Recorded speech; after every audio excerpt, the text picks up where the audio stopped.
Now, where you get conflicted and block your fulfillment is that the ideas are accepted by you that you have practical needs that need to be met, and you need to be more practical.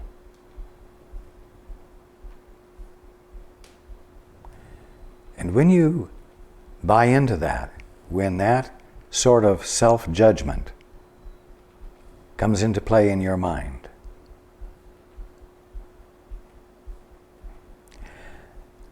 you justify abandoning the movement around what you love. And things go flat, don't they?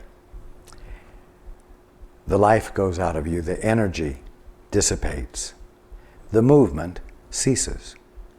And that is a key that you must pay attention to. Where the movement is where fruition lies. And you must avoid minimizing the movement with rational, what I'm going to call rational, responsible thinking. It's conditioned thinking. Oh, you must be practical. You must take care of yourself. You must do first things first. And then, someday, you'll get to the joy of what you really love to do. It's something almost everyone buys into. And then you hear of somebody who at 65 retires and is free to do what they really wanted to do, and they start to do it and die.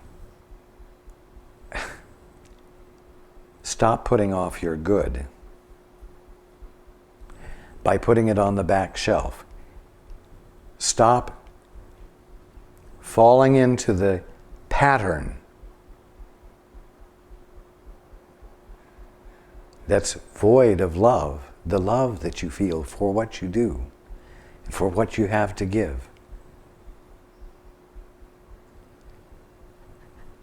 Abide in the place where the movement is with peace.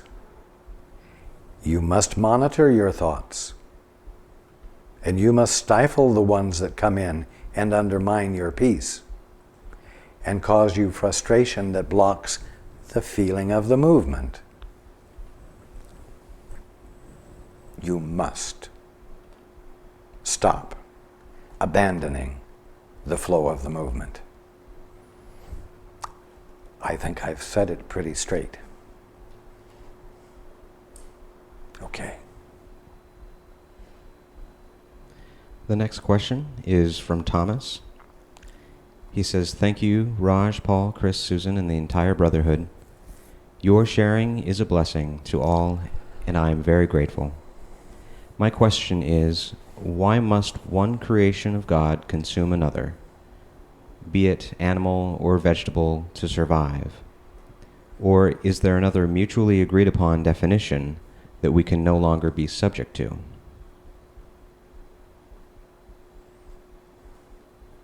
Would you read that one more time? Why must one creation of God consume another, be it animal or vegetable, to survive? Or is this another mutually agreed upon definition that we can no longer be subject to? It certainly is a mutually agreed upon definition that you all need to become free of. But I am going to tell you this. Don't be preoccupied with eating or not eating. That is not where to give your attention to.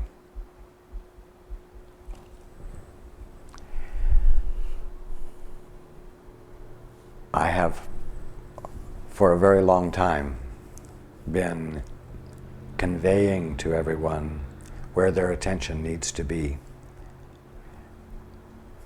I addressed it in the answer to the first question today.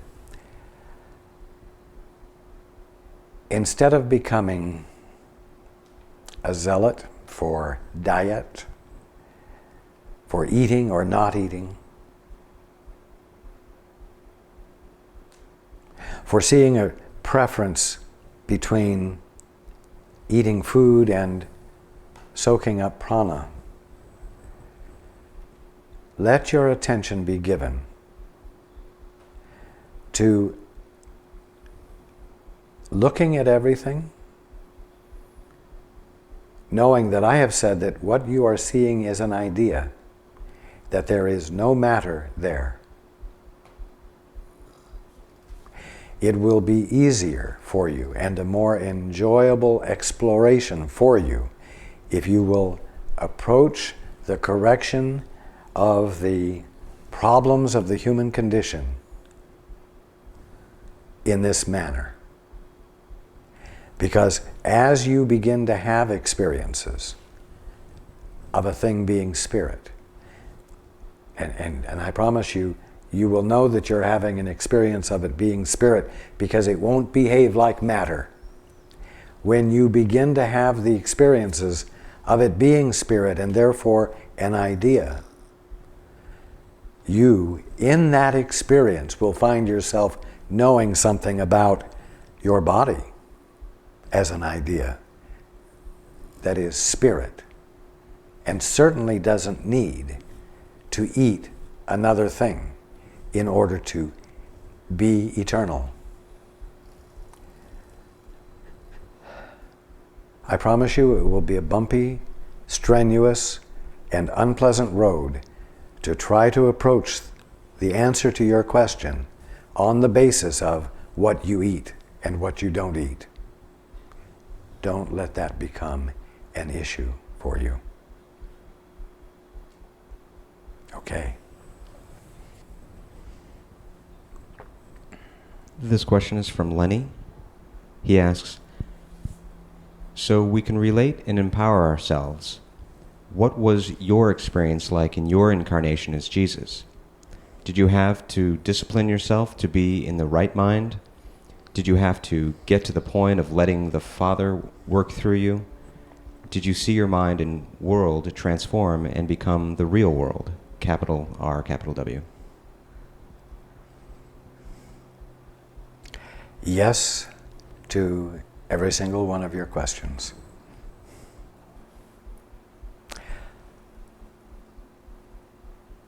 The main difference between me and you is that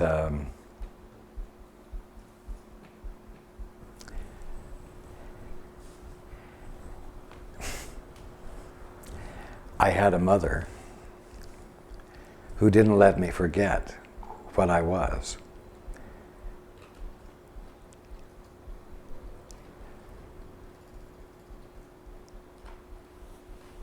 And I will be honest with you. As I was growing up, I didn't always appreciate that. But nevertheless, I was never allowed to forget it, whether I liked it or not. And the second thing is that I didn't wait until I had an ultimate experience of threat before I was willing to, shall I say, have a talk with God, actually come to a point of saying whether there is a God or not is really the most important question and the only question worth my asking or giving my attention to and then doing it. Why do I do what I do? Why do I talk like this to you or anyone else? To encourage each of you to not wait for that ultimate threat before you do something so wonderful as getting very honest within yourself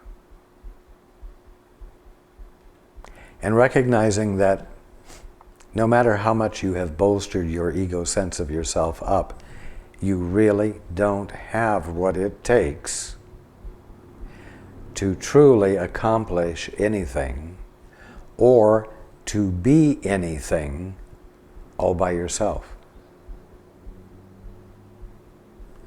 You avoid that because it's a scary place to be.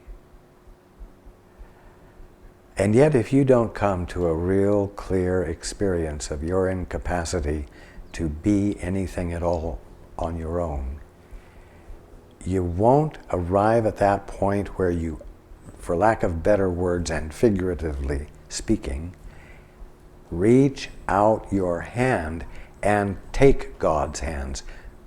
Join with God. Acknowledge the relationship and confirm it and be from there. Everyone still has too much self-confidence.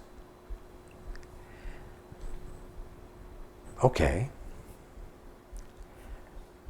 But I'm here not to demand that you change, and not to scold you for not changing, and not to demean you for the folly that you're engaged in, but rather to let you know that there is another way to look at this, another way to be, and accessing it can be and is enjoyable and valuable and worthwhile. I encourage you to explore, but you're the one who has to engage in the exploration.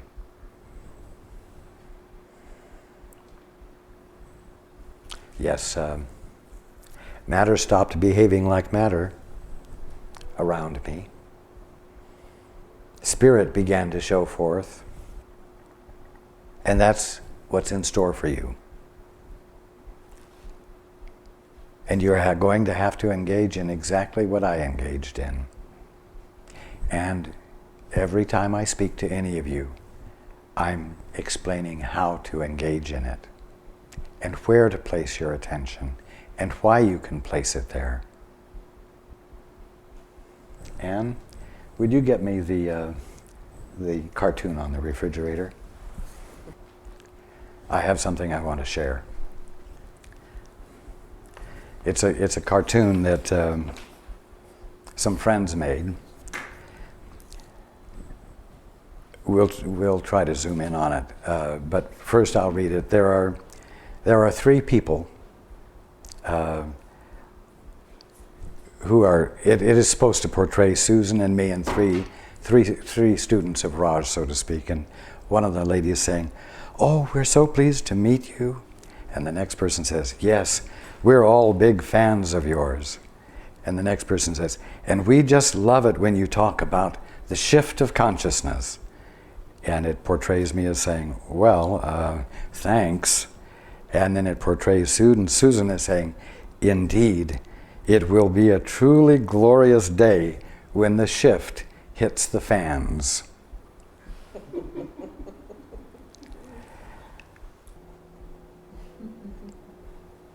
It may be too small to read. But my point in sharing this is that I can share with you the truth, and I can encourage you to open up to it. But the shift has to happen in you. And it has to happen for your reasons, and it has to happen with a commitment from within you for your reasons. I understand that it's not easy, but I also understand that it's not impossible. It's not impossible for you.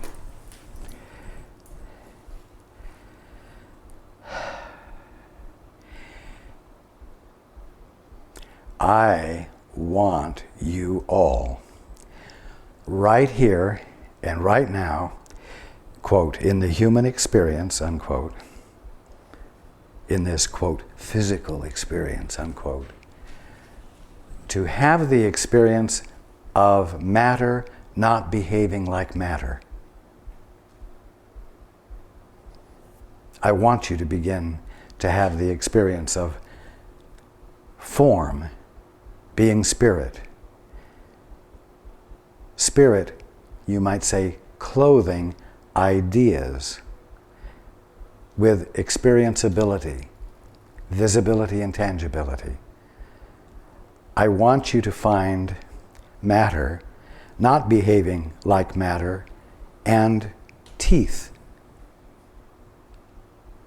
reforming, measles disappearing in 3 minutes, healing occurring, among other things. I want you to expect and be curious to see matter not behaving like matter, because it's not matter, it's spirit. But you're going to have to abandon your conviction that it is what you've been taught it is, that it is what the physicists say, even though physicists are beginning to recognize that form is connected to what you expect to see and isn't fixed and absolute.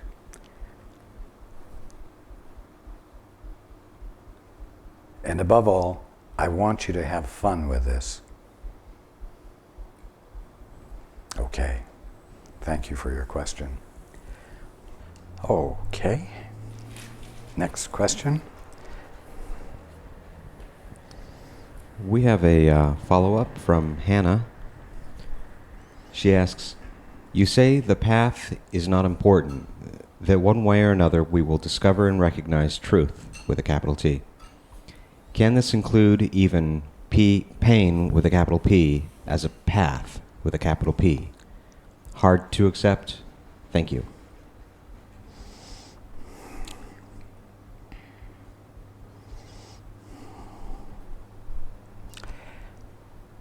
I cannot say this strongly enough. Absolutely not. Very simply, pain is the experience of being off the path. You can use it as a guideline, but don't value it in itself. God is love. Coming home is not accomplished through a technique called pain, and the Father does not use pain to get your attention or to motivate you. Let me put it this way, and I've used the illustration before. Imagine that you have a huge elastic rubber band attached to your waist.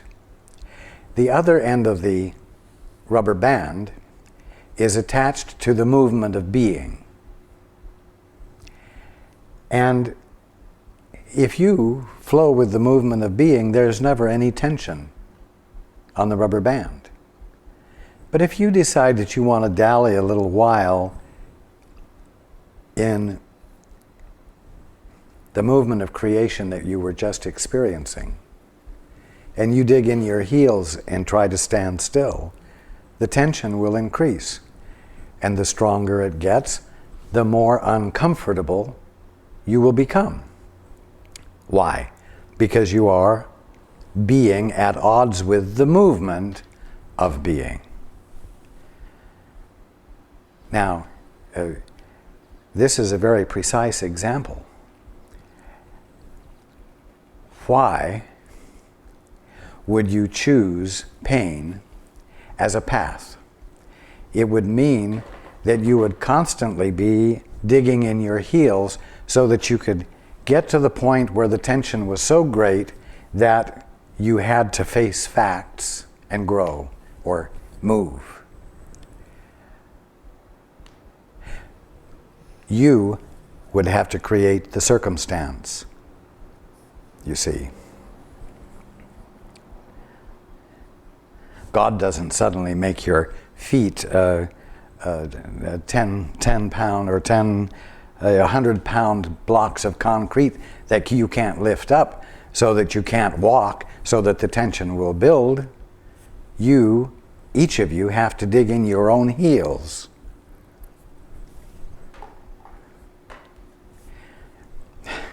What's the learning you would get from choosing that as a path and doing it over and over and over? Well, the learning would eventually be that it's a stupid waste of time, and that the rubber band won't break, and you will not be able to manage to become independent from the movement of being.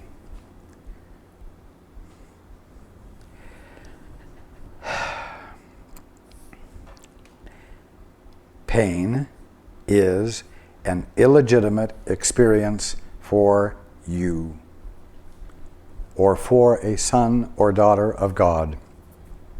Pain is an illegitimate experience for the manifestation of God. It is an illusion. Don't choose an illusion for a path. Write that down on your refrigerator. Don't choose illusion for a path.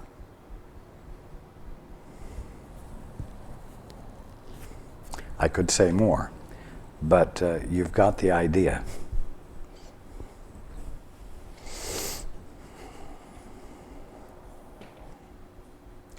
At the bottom line, the experience of pain means only that you are currently in a state of resisting your good.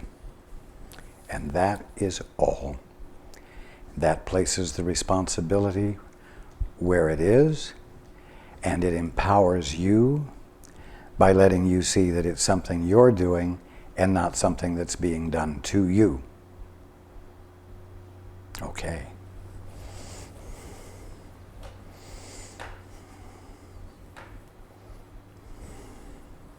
We have a follow-up from Lenny.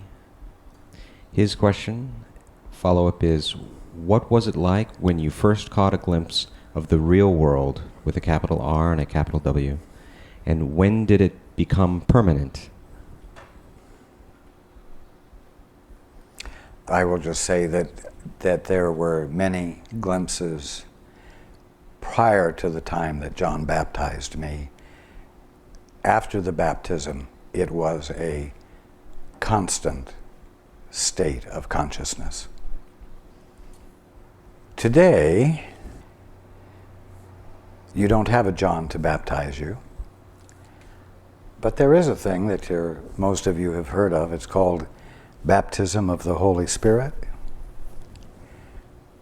And if indeed, which it is, the Holy Spirit is nothing more than your right mind, then you are to be baptized by your own right mind, your true mind, that mind which isn't confused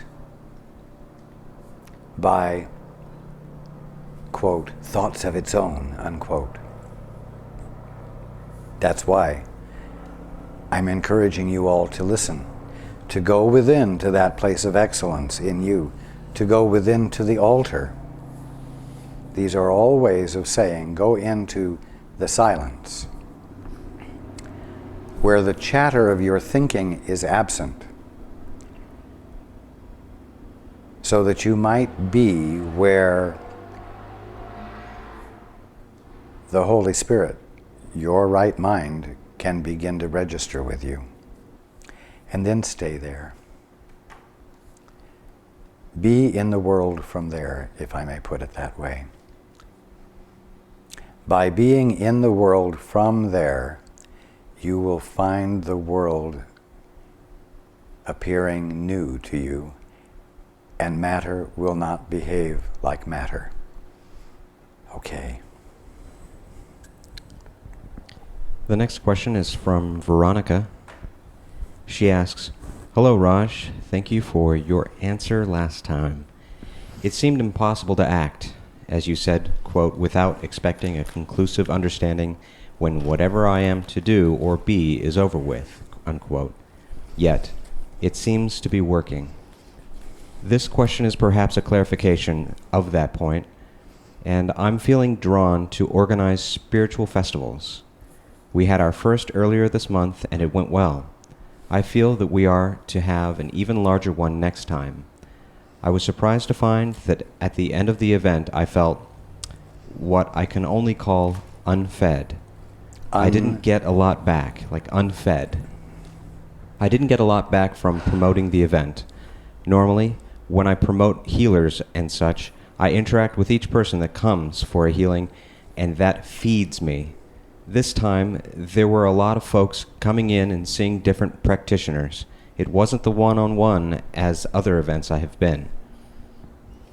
My question is, am I to promote more of these fairs, and if so, what do I do to make sure I feel fed by the process? Thank you."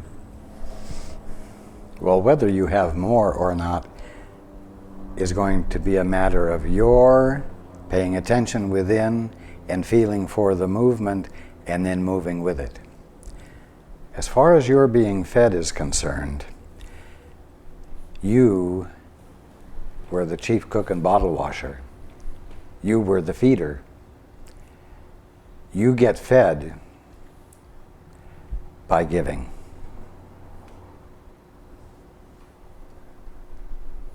Don't expect a return from any external place. Learn to rejoice in the giving. If it is the Father's good pleasure to give you the kingdom, if it's the Father's good pleasure to give, and that's the point, then the function He has placed in you by extending Himself and looking like you is for you to have the pleasure to give and feel the pleasure of the giving, and to learn to have a satisfaction from the giving. Be careful. It's a great temptation to let giving become transactional and thereby cease to be a gift. And you're right back into the same paradigm that the world is working in right now, which the world needs to wake up from.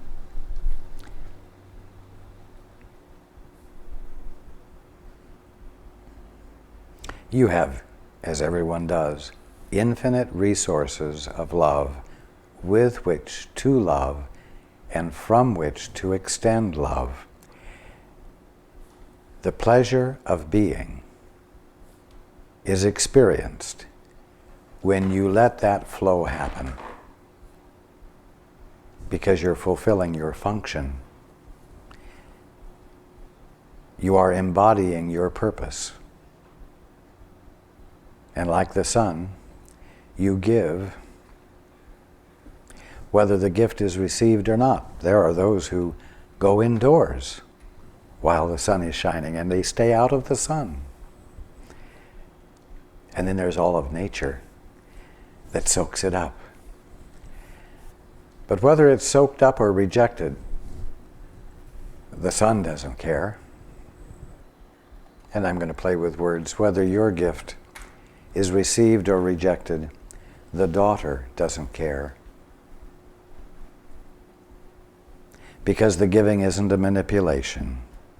It's truly, truly a sharing from the depths of what is meaningful to you.